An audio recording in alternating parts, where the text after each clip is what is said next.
Lecture 4, March 5th, delivered by Friedrich Nietzsche in 1872. Honored listeners, having loyally followed my story up to this point, now that we have made it this far, through a lonely, remote, occasionally rude,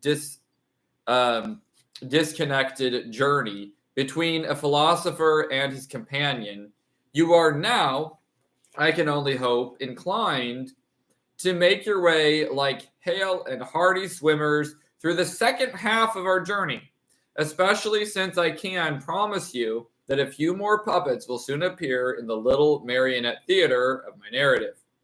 And that, in general, if you have preserved until now, the wave of the story will carry you more quickly and easily to its conclusion.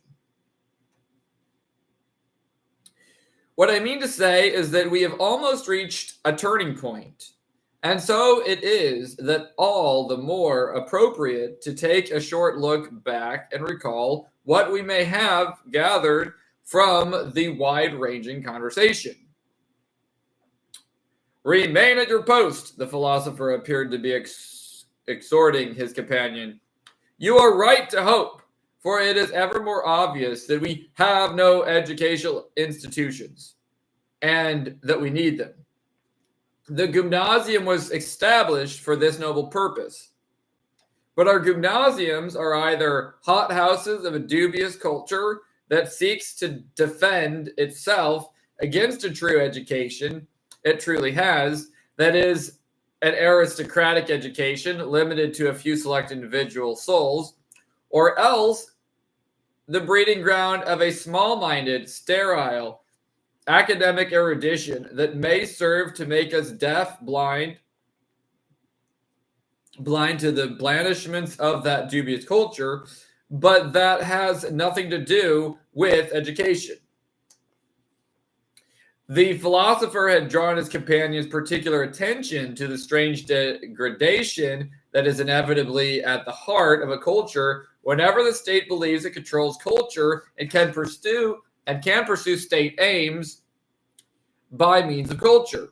Whenever the state enlists culture in the struggle against foreign enemies, as well as what the philosopher dared to call, quote, the truly German spirit, end quote. This spirit, whose noblest deeds link to the spirit of the Greeks, which has proven steadfast and courageous in the difficult past, pure and lofty is its aim, and which can, through its art, respond to the highest calling, that of freeing modern man from the curse of modernity. This spirit, the philosopher said, is condemned to live in isolation, cut off from its legacy. Yet its slow lament, echoing through the wasteland of the present, terrifies the cluttered and gaudily bespangled culture and all the caravans of our time. We should provoke terror, the philosopher said, not just wonder. We must attack, he advised, not timidly flee. But all, he encouraged his companion, not to worry too much about the individuals whose higher instincts fill them with revolution against the barbarism of the present day. Let such a one perish. The Pythian god was not unwilling to find a new tripod, a second Pythia, so long as the mystic vapor still welded up from the deep. Once again the philosopher intoned, note well, my friend, two things that must never be mistaken for each other. One, a person needs to learn much if he is to live, to fight his battle for survival. But everything he learns and does with that aim as an individual has nothing to do with education and culture. On the contrary, culture begins in a layer of the atmosphere far above the world of necessity, scarcity, and struggle. The question is how much a person values himself over and against other individuals. How much of his strength he decides to expend in the personal struggle for survival. Some, by stoically restricting their needs, rise up quickly and easily into the sphere in which they can forget, and as it were, shake off their selfhood, enjoy eternal youth in a solar system of timeless, impersonal concerns. Others enlarge their subjective needs and sphere of influence to construct a mausoleum of astounding size for themselves, as if they could thereby defeat that monstrous adversary, time. In this impulse, we likewise see a longing for immortality, riches, power, intelligence, quickness of mind, eloquence, a healthy appearance, a famous name. All these are merely means by which the insatiable person and his life force yearns for new life, thirsts for an ultimately illusory immortality. But even in this highest form of subjectivity, with the maximal needs of a broadened and, as it were, collective individuality, the needy self has no point of contact with true culture and education. And when such an individual craves art as well, it is only for art's power to stimulate or stimulate or distract the aspects of art that have the least connection to the pure and sublime, and the greatest to what is degraded and polluted. In all his actions and efforts, however splendid they may appear to others, this individual is never free of restless, desiring selfhood. The illuminated, ethereal space of selfless contemplation flees from him. Therefore, study and travel and collect though he may, he will live his whole life eternally distant, indeed banished from true culture. For true culture disdains the pollution of the needy, desiring individual. It wisely shuns all who try to use it as a means to their egotistical ends. When anyone thinks he can possess it, can use it to satisfy his needs and earn his living, it vanishes with silent footsteps and a mocking glance. So, my friend, you must not confuse culture, what is pampered, tendered, ethereal, the goddess of the present day, with the useful handmaiden who nowadays goes by that name. A mere intellectual servant and sometime advisor in matters of poverty, earning one's keep, and the necessities of life. No course of instruction that ends in a career in breadwinning leads to culture or true education in our sense. It merely shows how one can save and secure the self in the struggle for survival. This is what matters most to the vast majority of people, of course, and the more difficult the struggle, the more they must study and work hard while young. But let no one consider institutions that encourage and enable such people to carry on the struggle as educational institutions in any serious sense of the word. Whether they claim to create civil servants or shopkeepers or soldiers or businessmen or farmers or doctors or engineers, they are teaching how to win the battle for survival. Their laws and standards must be very different from those of a true educational institution. What may be permitted or even demanded in one place may well be sacrilegious and unjust in the other. Let me give you an example, my friend. If you want to lead a young person onto the right educational path, you will make sure not to disturb his naively trusting, direct, and personal relationship to nature. Forest and stone, the storm, the vulture, the single flower, butterfly in meadow, and mountainside must speak to him in their own tongue. He must be able to see himself in them as though in countless mirrors and reflections, in a colorful whirlpool of ever-changing appearances, and he will unconsciously feel the metaphysical oneness of all things in the great symbol of nature, while also drawing peace from its eternal perseverance and necessity.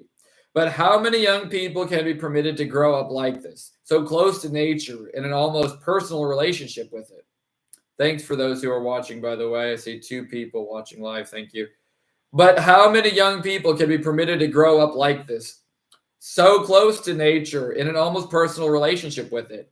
Most must learn a very different way, and they must learn a very different truth, and learn it early, how to place nature under their yoke. The naive metaphysics comes to an end.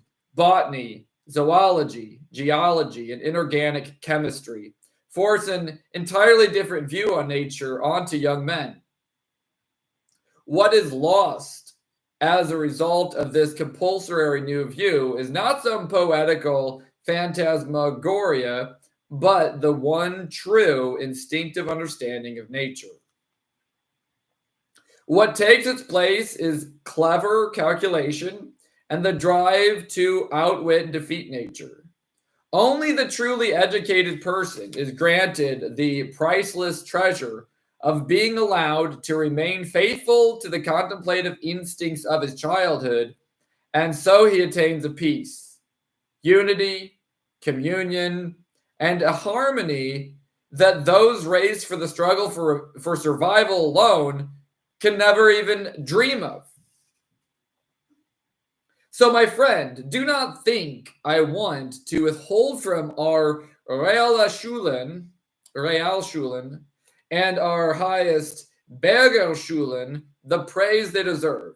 I honor the places where children are taught math, master everyday commercial language, take geography seriously, and arm themselves with the astonishing discoveries of natural science. I am also more willing to admit that students prepared by our better Realschulen are perfectly entitled to the same privileges as our gymnasium graduates. And it will surely not be long before universities and state offices are opened without restriction to students of the schools, as up to now they have been only to gymnasium students. I want to just have a quick pause on that as my personal footnote, and that's that. So the Realschule and the Gymnasium were 2 different forms of high school back in the 1870s in Germany. And if you were in the Gymnasium, you would compulsorily have to be studying Latin, and Greek was also very highly demanded and required. So you'd be studying Greek and Latin as your main languages.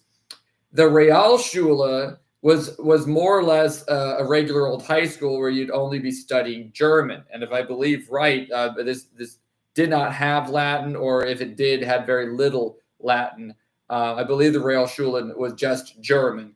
And so the idea is you'd be going to the university potentially in the future without having studied Latin. This was a major shift in pedagogical methods that Nietzsche foresaw in the 1870s, that he says not too long in the future that he'd even be open to this possibility in this statement of the basically the Realschulen going to the university, those that did not take Latin and did not take Greek, basically being able to be permitted the university, just so that the listener has an idea of what exactly he's saying there. So basically that the university wouldn't be limited to Greek and Latin students, but also have basically your average Joe going to college to get a degree in something that's going to get him money. All right, I'll continue. Mind you, I mean entitled to the same privileges as the student of the gymnasium today. I cannot fail to add this painful afterthought. If it is true that the Realschule and the Gymnasium are now nearly identical in their aims, with only the slightest difference between the two, so that they deserve equal recognition from the state, then that means that the other kind of institution is sorely lacking, that of a true education. I do not in the least mean this as a criticism of the Realschulen, which have fulfilled their much lower but utterly necessary purpose with admirably honesty and success. But there is much honesty in the realm of the gymnasiums, and less success too. There we see something like an instinctive feeling of shame, an unconscious recognition of the fact that the whole institution is miserably degraded, and that the barbaric desolation and sterile reality of the place refute the sonorous educational words of the clever apologists who teach there. There are no true educational institutions. And in the sham educational institutions that try to counterfeit culture and education, people are more hopeless, atrophied, and dissatisfied by the hearths of so-called realism. Incidentally, my friend, you can see how crude and ununiform this group of teachers is. If they're capable of misunderstanding the rigorous philosophical terms real and realism so completely that they have suspect behind them, an opposition between matter and spirit, and interpret realism as being ordinated toward the recognition, formation, and mastery of what is actually reality. So far as I'm concerned, there is only one true opposition between institutions of education and the institutions for the struggle of survival. Everything that exists today falls into the latter category, but what I'm describing is the former. Perhaps 2 hours had passed while the pedagogical companions were discussing these strange and troubling matters. Night had fallen, and if the philosopher's voice had already resounded like a kind of natural music in the twilight clearing, now in the total darkness of the night, whenever raised in excitement or indeed passion, it broke in the manifold thunders, blasts, and hisses against the tree trunks and cliffs, falling off into the valley. Suddenly he fell silent. He had just repeated the almost plaintive phrase, "We have no educational institutions. We have no educational institutions." When something fell to the ground right in front of him, maybe a pine cone, and his dog leaped up wherever it was, barking loudly. Interrupted by the noise, the philosopher raised his head and suddenly felt the night, the coolness, the solitude. "Well, now, what are we doing? What are we doing here?" he asked his companion. "It has grown dark and late. You know who we're waiting for, but won't come now. We have stayed late for nothing. We should go." And thank you to whoever's in the chat. Christian Stone, thank you. We are on lecture 4, just to let you know. And now, honored listeners, it is time to tell you how my friend and I felt in our hiding place as we listened to this conversation, which we heard so clearly and followed so eagerly.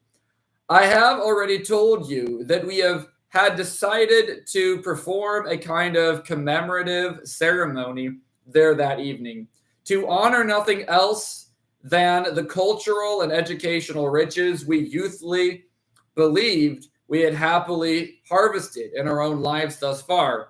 We were especially grateful for an institution we had dreamed up on this very spot some years before.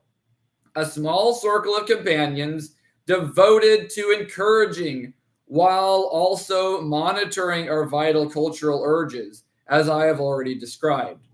Now, as we eavesdropped in silence and abandoned ourselves to the philosopher's strong words, an entirely unexpected light had been shined upon the whole past. All right, I see a bunch of emojis in the chat. That's cool. Not quite sure what that means, but we'll take it as a positive sign. We felt like people who were absentmindedly strolling around and suddenly see an abyss at their feet. Not only had we failed to avoid the strongest danger, we were actually running right toward it. Here at the very place we honored so deeply, we heard the warning cry, "Back, not one step further. Do you know where your feet are carrying you? Where this glittering path is tempting you?" Now it seemed we did not know, and a feeling of overwhelming gratitude drew us so powerful to this loyal Eckhart, with his serious warnings, that we both leaped up to embrace him. But we unexpectedly rushed toward him when he had turned to go, and his dog leaped up upon us, barking aloud. The philosopher and his companion must have thought they were being ambushed by highwaymen rather than about to be warmly embraced. Clearly, the philosopher had forgotten about us. In short, he ran off. We caught up with him, only to have our efforts to embrace him end in complete failure. At that very moment, my friend screamed, bitten by the dog, and the philosopher's companion fell upon me with such force that we both tumbled to the ground. A strange and horrible tussle in the dirt ensued between man and dog, lasting several moments, until my friend managed to cry out in a loud voice, parroting the philosopher's words, "In the name of everything culture and pseudo-culture, what is this stupid dog doing here? Away, damned cur, initiated and never to be initiated. Away from us and our innards too. Retreat in silence, silence and shame." After this speech, the institution became as clear as it could be in the total darkness of the forest. As clear as it could be in the darkness of the forest. "It's you," the philosopher cried. "Oh, young marksman, oh, of course it's you. What a shock you give us. What made you dart out at me like that in the middle of the night?" "Happiness, gratitude, and respect," we said, shaking the old man's hand with his dog, letting out a series of suspicious barks. "We could not let you leave without telling you how we felt. And you cannot leave yet. We have so much to explain, so many questions still to ask you about matters so close to our hearts. Stay, stay. We will lead you down the mountain later. We know every step of the way perfectly. Maybe the visitor you are waiting for still will come. Who knows? Look down at the Rhine River. What is that, swimming so brightly as though in the light of many torches? I'm looking for your friend there. I have a feeling that he will be coming up right here with those torches." We besieged the astonished old man with our requests, our promises, and our fantastical suggestions, until finally his companion persuaded him to walk back and forth on the mountain a little longer in the middle of the night air, unburdened of all the smoke of knowledge, he added. "Shame on you," the philosopher said. "Whenever any of you wants to quote something, you can't come out with anything but Faust. But all right, I agree, with or without your quotation, as long as our young men here hold their ground and don't run off as suddenly as they arrive. Such will o' the wisps. You're amazed when they're there, and amazed again when they're not." And so for anyone watching, let me pause for a second and say this will of the wisp in the quotation of Faust. I have looked this up, that in Faust's play, there is a line 3860 in the English, and that's what it's referring to. That basically Friedrich Nietzsche is quoting Faust, and that was a very famous drama that had just released in Germany at the time. And then the philosopher saying, you want to quote something, you're just quoting Faust. And so here's the quote. It says, "At this point, my friend immediately recited, out of the reverence, I hope we should succeed. Enforcing easygoing nature, our path is always only zigzag." Again, that's line 3860 of Faust's. Which play is it? I wrote it here. Irrlicht. Anyway, it matters not. The philosopher marveled and stood there. "You surprise me," he said, "my esteemed will of the wisps." That was one of the characters in the play. "This is no swamp. Where do you think you are? What does it mean to you to be near a philosopher? The air is clear and sharp, the soil dry and hard. You will need to find a more fantastical region if you wish to zigzag."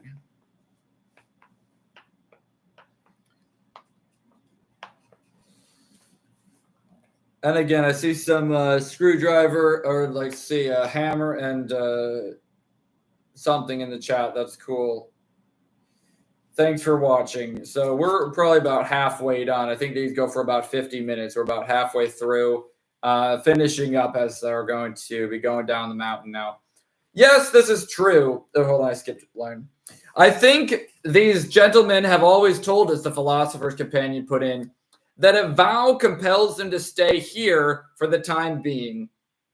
But it also strikes me that they have listened to our comedy of education as the chorus. In fact, as truly ideal spectators, since they did not bother us and we did not even know they were there."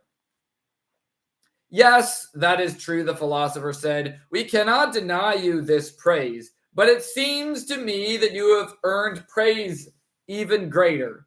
Here I clasped the philosopher's hand and said, "Only someone as brutish as a reptile, lying on the ground, head in the mud, could hear speeches like yours and not become serious, thoughtful, and feel a thrill of enthusiasm. Perhaps what you say would make some people angry, from jargon or self-accusation, but the impression it made on us was different. It was different. I don't know how to describe it. We had chosen this exact place and the exact time. We were in such a receptive mood, and we sat here ready, like open vases. And now I feel rather filled to overflowing with this new wisdom, because I'm absolutely at my wit's end. If someone asked me what I plan to do tomorrow or for the rest of my life, I would have no idea how to answer. Clearly, we have lived and pursued education in entirely the wrong way up until today. But what should we do to come across the chasm that separates today from tomorrow?" "Yes," my friend agrees. "That's how I feel too. I have the same question." And then it starts to seem that such a noble, idealized view of the task of German education and culture can only scare me off. Am I worthy to take part in this project? I see a glittering procession of the most richly endowed by nature approaching the goal, and now I have some idea of the abysses the procession must pass over, the temptations it must avoid. Who would be so bold as to join this procession himself? Here the philosopher's companion turned to him as well and said, "Please don't be angry at me if I tell you I feel much the same way. Talking to you, I often feel raised up high above my level and warmed by your courage, your hope. I forget who I am. Then comes the sobering moment. The biting wind of reality brings me back to my senses, and I see only the chasm that lies between us, across which you had been carrying me as in a dream. Your vision of education hangs on me, or rather weighs heavily on my breast, like the crushing of a coat of mail. It is a sword I am not strong enough to wield. Suddenly, the three of us stood united before the philosopher, mutually encouraging and prodding one another, pacing slowly back and forth on the treeless plateau that had served as our shooting range earlier that day in the utterly silent, dark night under a calm, starry sky spread out over our heads. We spoke more or less as follows. You have said so much about the genius and his solitary, difficult wandering through the world, as though nature were capable of producing only polar opposites. On the one hand, the stupid sleeping masses who proliferate by instinct alone, and on the other, enormously distant from them, the great contemplative individuals who are capable of eternal creations. But you yourself call these individuals the top of the intellectual pyramid. Don't there logically have to be countless intermediate levels between the broad base with its heavy burden and the top pinnacle soaring free into the air? Here, if nothing else, the saying natura non facit saltus must apply, must it not? Where does what you call culture begin? With block of stone, or which block of stone marks the boundary between the lower sphere and the higher?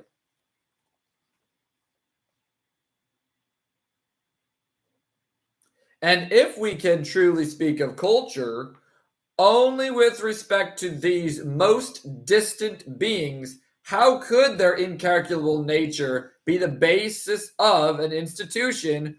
What would it even mean to imagine educational institutions that benefit solely to these chosen few? They are precisely the ones who know how to find the path already, it seems to us anyway. Their ability to stride undisturbed through the buffets and blows of the world history, like a ghost moving through a crowded gathering without the educational crutches that everyone else needs to walk with, that is just what reveals their power, is it not? Together we said something along these lines in an awkward jumble. The philosopher's companion went on further and said, think of all the great geniuses we are proud of, the ones we call genuine leaders, and the pathfinders for what is truly the spirit of German, whose memories we honor with statues and celebrations, whose works we confidently hold up to other nations. Where did they find an education of the kind you call for?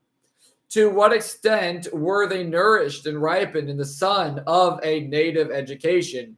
And yet, it is possible, or was it possible? No, it was possible for them to exist. They became what we now hold in such high esteem. Their works might even be said to justify the process of formation they went through, lacking the great education that we would probably have said characterized the people of their common era. What did Lessing or Winkelmann need from a German education? Nothing. Or least of all, no more than Beethoven, Schiller, Goethe, and all of our great artists and writers. Maybe it is simply a law of nature that only posterity can recognize the heavenly gifts which give an earlier age its excellence. At this point, the old philosopher could no longer contain his rage.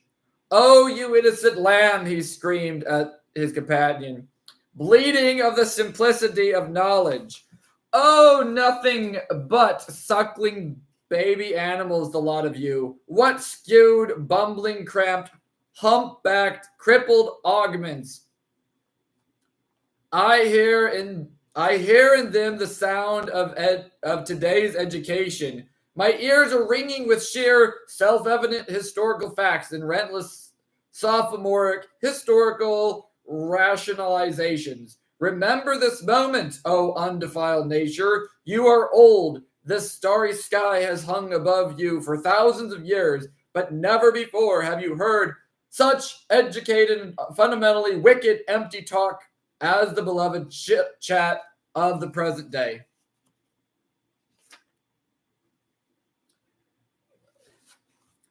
And so, if I was going to read this in German, which I may do another clip at the end, I don't know about racial slurs, but this is actually preparing for Nazi Germany, unfortunately.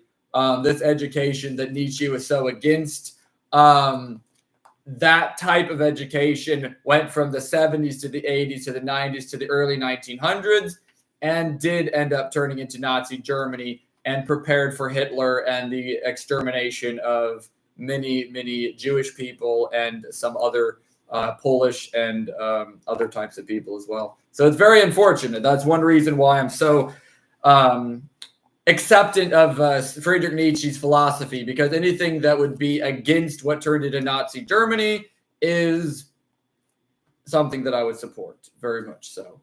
So my good Teutons, you are proud of your poets and artists.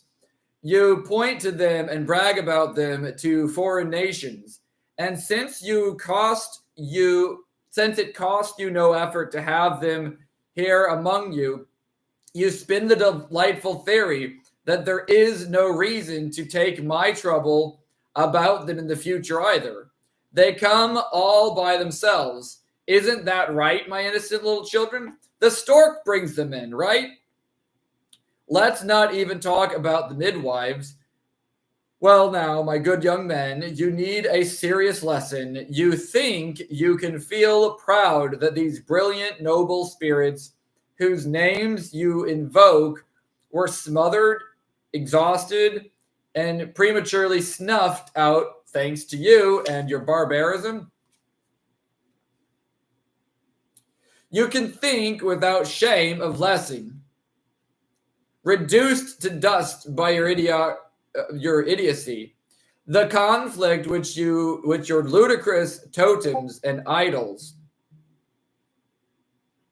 the wretched state of your theaters, your scholars, your theologians. Lessing never once able to venture that eternal flight for which he had come into the world. And what do you feel when you remember Winckelmann, who, to free himself from the sight of your grotesque absurdities, went begging for help to the Jesuits, and his shameless religious conversation dishonors not him, but you? Do you dare to speak Schiller's name without blushing? Look at his picture, the flashing eyes that gaze contemptuously out over your heads, the deathly flushed cheeks. Now, say nothing to you. Here was a glorious playing of the gods. And you, well, looks like you broke it. If not for Guth's friendship, his mortally harassed and curtailed existence would have snuffed out even sooner, or would have been snuffed out even sooner by the likings of you. Not only of our great geniuses has ever received any assistance from you, and now you want to make it a dogma that none shall receive any in future. To each of them you were that resistance of the obtuse world, of which Guth speaks in his Epilogue to the Bell. To each you show a peevish lack of understanding, or narrow-minded envy, or malice egotism. It was in spite of you that they created their immoral works. Against you that they directed their attacks. And thanks to you, they died too soon. They died too soon. Their work unfinished, bewildered, and broken by the struggle. Who can imagine what these heroic men might have accomplished if the true German spirit had been able to spread its sheltering roof over the heads in the form of strong institutions? The spirit that, without such institutions, drags out its isolated, ruined, degraded existence. All those men were destroyed. Destroyed. And only a belief in the rationality of everything that happens, taken to the point of that insanity, could absolve you of your guilt. And not they alone. From every realm of intellectual distinction, accusers step forth to indict you. Whether I look at writers or philosophers or painters or sculptors, and not only those with the greatest gifts, I see nothing but talents, immature, overexcited, prematurely exhausted, torched, or frozen before they came to fruition. And everywhere I feel that resistance of the obtuse world of which you are guilty. That is what I mean when I demand true educational institutions and denounce as pitiful the places that go by that name today.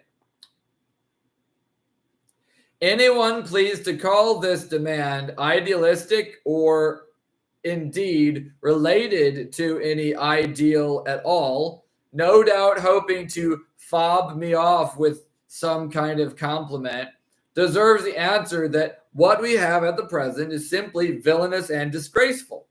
Someone freezing in the barren wasteland who demands warmth will practically go out of his mind if he's accused of being idealistic. It is a matter of clear and present, obvious, pressing realities. Anyone with any feeling for the issue knows that this is the real need, as real as cold or hunger.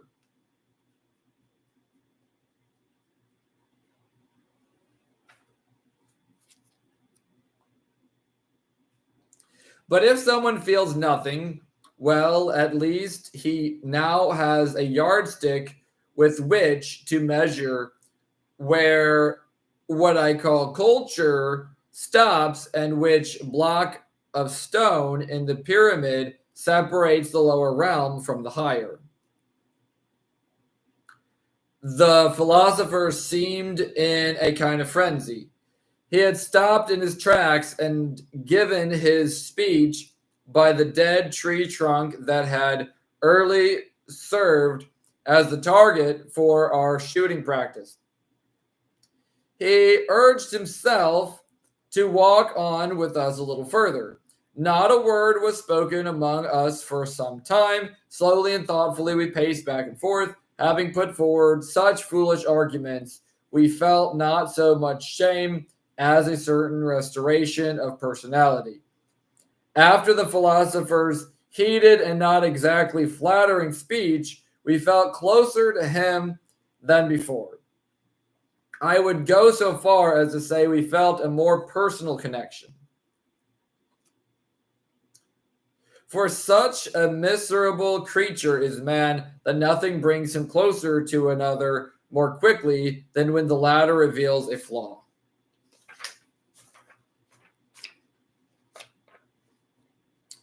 Shows a flaw, shows a sign of weakness. The philosopher losing control of himself, heaping abuse on us, helped to bridge the gap that our timid respect which was all we had felt for him up until then, had created. To anyone who finds such an observation shocking, let me add that this bridge can often be led from distant hero worship to personal love and sympathy. As we felt our personality restored, this sympathy began to come more to the forefront. Why were we leading this old man around at night among rocks and trees, since he had yielded to our pleas? Why could the three of us not have found a humbler, gentler way to ask for instruction? Why did we have to contradict him, and with such clumsy words? For now we realized how foolish, naive, and incoherent our objects were, and how strongly the echo of the present resounded in them. The very sound the old man hated to hear in the realm of education and culture. Moreover, our objections had hardly been purely intellectual. What had provoked our resistance to the philosopher's speech apparently lay elsewhere.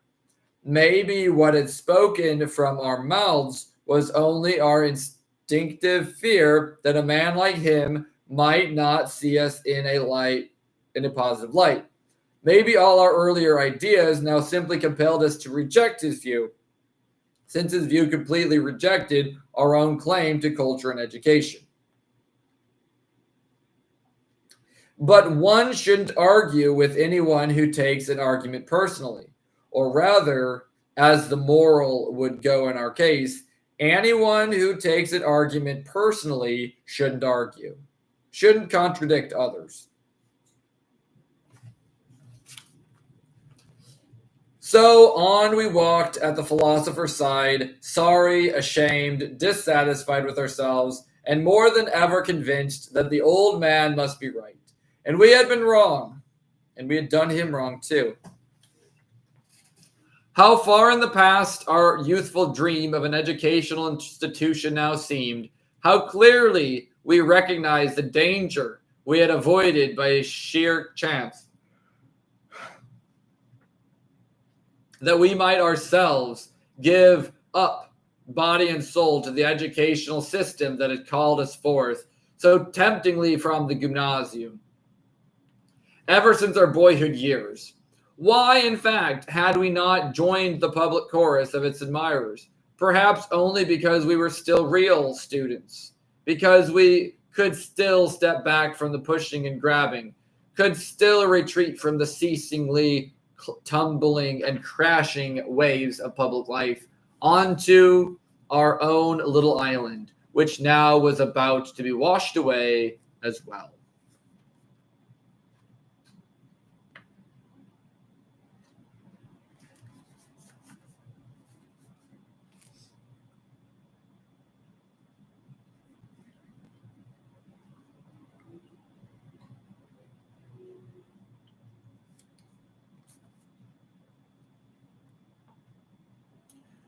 Overwhelmed with such thoughts, we were about to say something to the philosopher when suddenly he turned to us and spoke in a gentler voice.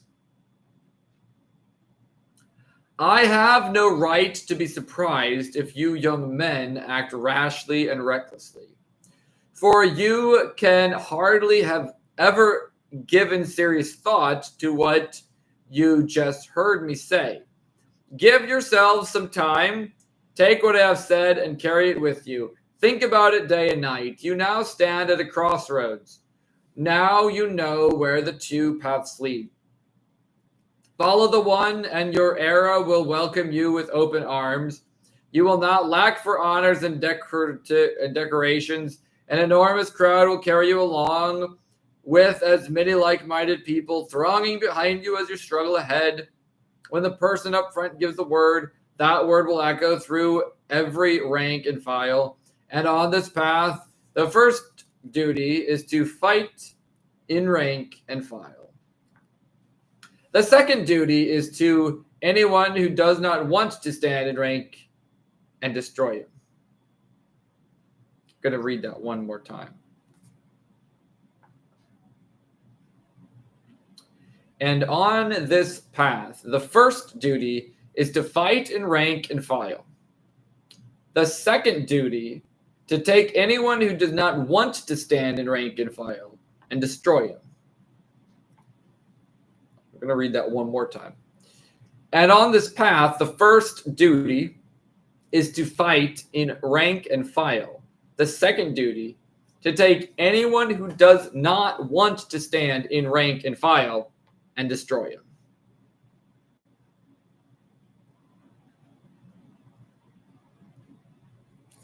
On the other path, you will find very few fellow wanderers. It is a steeper, more winding, more difficult road. And those on the first path will mock you because your progress here is so much more laborious. They will no doubt also try to tempt you over to join them. And whenever the two paths cross, you will either be mistreated and pushed aside or feared and shunned. Now, what do the followers of the two paths, different as they are, understand by, quote, educational system, end quote? The enormous swarm thronging toward its goal on the first path takes the term to mean an institution that organizes them into rank and file and excludes and expels anyone who in any way strives after higher and more distant goals. Naturally, this horde knows how to use splendid words to describe their aims.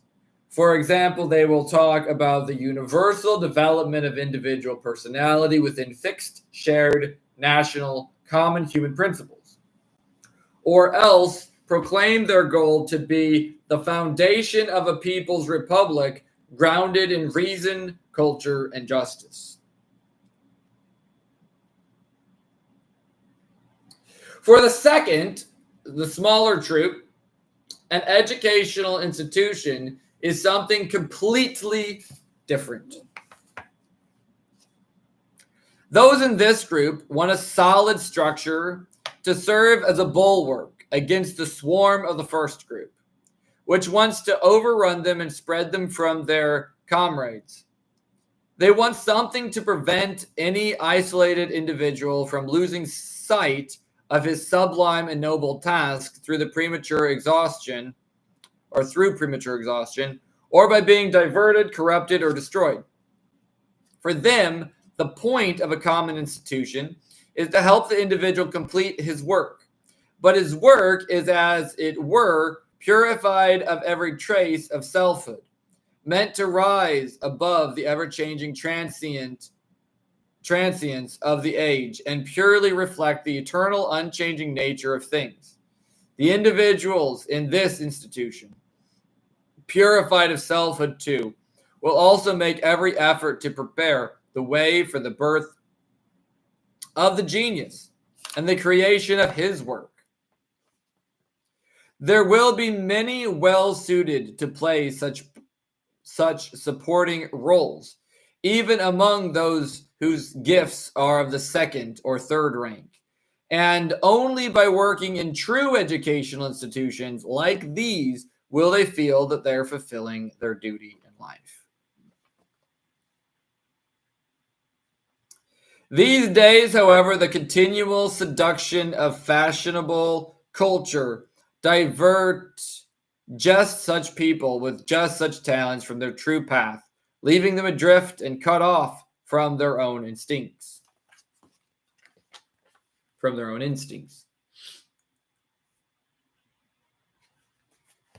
Temptations assail their egotistical impulses. Weakness and vanity. The zeitgeist practically whispers in their ears, "Follow me, follow me, follow me." They're on the path. You will be the servants, assistants, the tools, outshined by higher natures, never free to enjoy your own individuality. You are yanked around on strings, cast in chains, like slaves, like machines. Here with me, you will be in complete control of your own individual personality. Your gifts will shine forth in their own right, bringing you into the first rank. Enormous crowds of followers will surround you. The acclaim of public opinion will gratify you far more than an aristocratically bestowed word of praise from the genius on high. Today, even the best of men succumb to such temptations, and in truth, what makes a difference cannot be said to be either the actual talent the person has or his receptivity to these voices, but a certain moral loftiness, an instinct for heroism and self-sacrifice, and ultimately a bedrock needed for culture initiated by proper education, which is first and foremost, as I have said, obedience and submission to the discipline of genius, and grown into a kind of moral requirement. But the so-called institution of education of our time know essentially nothing about discipline. This submission, even though I have no doubt that the gymnasium was originally meant to foster true education, or at least to prepare students to receive it, and that in a wonderful, profoundly impassioned period of the Reformation, they really did take the first bold steps along such a path. In the era of Goethe and Schiller, too, we again see something that needs so graciously diverted the hidden way, which, like the first budding of the wing of Plato, speaks of, in the first budding of the wing, Plato speaks of it in the Phaedrus, bearing the soul aloft toward the realism of the immutable pure form of things that ever contact with the beautiful. The philosopher and his companion, the philosopher's companion, spoke up. Ah, honored and most excellent teacher, now that you have invoked the divine Plato and the world of ideas, I can no longer believe you are truly angry with me, no matter how much I have earned your anger and disapproval with what I had said earlier. As soon as you start to speak, I feel that Platonic wing stirring in me, and only when you fall silent do I, the charioteer of my soul, have trouble handling the resistant, wild, and unruly horse that Plato described as well, a crooked, lumbering animal put together any which way with a short, thick neck, faced dark in color with gray, bloodshot eyes, shag-eared and deaf always, ready for mischief and disrespect, and hardly yielding to whip or spur. Remember, too, how long I have lived apart from you, and that I, too, have seen the target of all the seductive arts you describe. I may not even have realized it.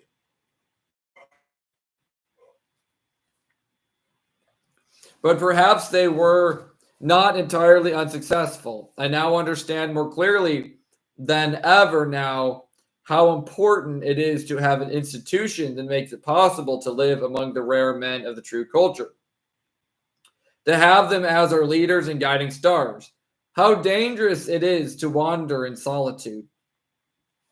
When I thought I could flee to save myself from the direct contact with the bustling spirit of the times, as I put it to before, this flight was a sham.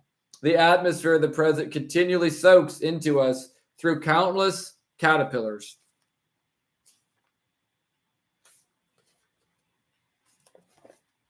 With our every breath.